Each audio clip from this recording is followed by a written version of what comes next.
Bonjour à toutes et tous et bienvenue dans cette vidéo où l'idée c'est de faire la démonstration de l'énergie potentielle d'un dipôle électrostatique placé dans un champ électrique extérieur, donc en se limitant au cas du dipôle rigide. C'est une démonstration assez courte qu'on va mener ici. Voici la situation, donc on a un dipôle électrostatique donc avec une charge positive plus Q placée en un point P, une charge négative moins Q placée en un point N, donc formant un dipôle électrostatique représenté par son moment dipolaire, le vecteur petit p. Et on va placer cette structure dans un champ électrique extérieur, que je représente ici. Alors, champ électrique extérieur qui peut soit être uniforme, soit ne pas être uniforme, mais dont on considérera toujours que les variations se feront sur des distances grandes devant la taille caractéristique du dipôle, qui est la distance NP. Une autre façon de le dire, c'est que entre N et P, le champ électrique extérieur peut avoir varié, mais que cette variation sera infinitésimale. La longueur caractéristique des variations du champ électrique extérieur est beaucoup plus grande que la distance Pn. Voilà l'hypothèse que nous faisons. Alors en faisant ça, si j'appelle le centre du dipôle petit o et que je dis que ses coordonnées sont x, y, z, eh bien je peux dire que de O à P, il n'y a un déplacement infinitésimal, une toute petite variation des coordonnées, et de la même chose de 0 à n.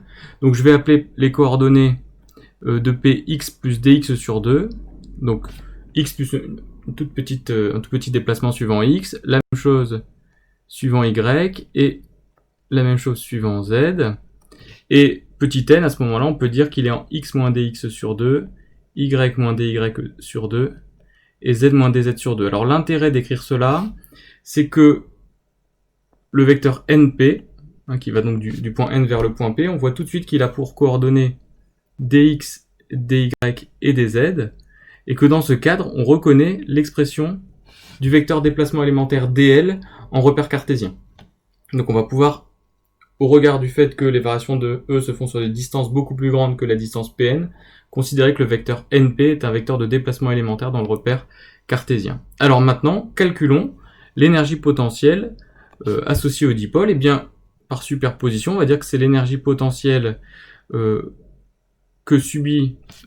possède la charge plus Q placée en P, que subit la charge plus Q placée en P, plus l'énergie potentielle que subit la charge moins Q placée en N. Je peux l'écrire comme ça, de la part du champ électrique extérieur. Or, on connaît l'énergie potentielle d'une charge placée dans un champ électrique extérieur, c'est la valeur de la charge fois le potentiel électrostatique en ce point. Donc, si ici je suis au niveau de la charge Q qui est en point P, c'est le potentiel V au point P fois la charge plus Q. De la même manière, l'énergie potentielle de la charge moins Q placée au point N, ce sera moins Q fois V au point N. Et donc, si je remplace ces deux expressions d'énergie potentielle dans l'énergie potentielle totale, on a donc l'énergie potentielle du dipôle placé dans un champ électrique extérieur qui est Q, V en P moins V en N. Autrement dit, Q fois la variation du potentiel entre P et N. Entre N et P. Mais on a dit que N et P, à l'échelle du champ électrique et de ses variations, étaient très proches. Donc cette variation du potentiel électrostatique entre deux points très proches sera infinitésimale et je la note dV. J'aurai donc ici QdV, mais on sait qu'en électrostatique, dV peut s'écrire comme étant le produit scalaire de moins le champ électrique extérieur ici, scalaire le vecteur déplacement élémentaire. dV égale moins E scalaire dl en électrostatique. Et donc on va ici avoir moins Q Ext scalaire dl, mais on a dit aussi auparavant que le vecteur déplacement élémentaire c'était le vecteur np. Alors je vais remplacer dl par np, mais je vais aussi faire la commutation au sein du produit scalaire, ce qui est possible.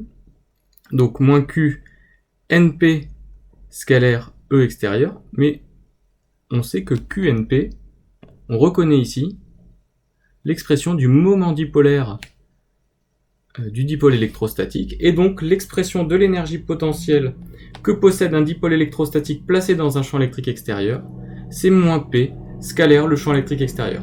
Alors, on va juste préciser que cette formule est valable pour ce qu'on appelle un dipôle rigide, c'est-à-dire un dipôle pour lequel la valeur du moment dipolaire P ne dépend pas du champ électrique extérieur. Il n'y a pas d'effet de polarisabilité, par exemple, qu'on verra en exercice.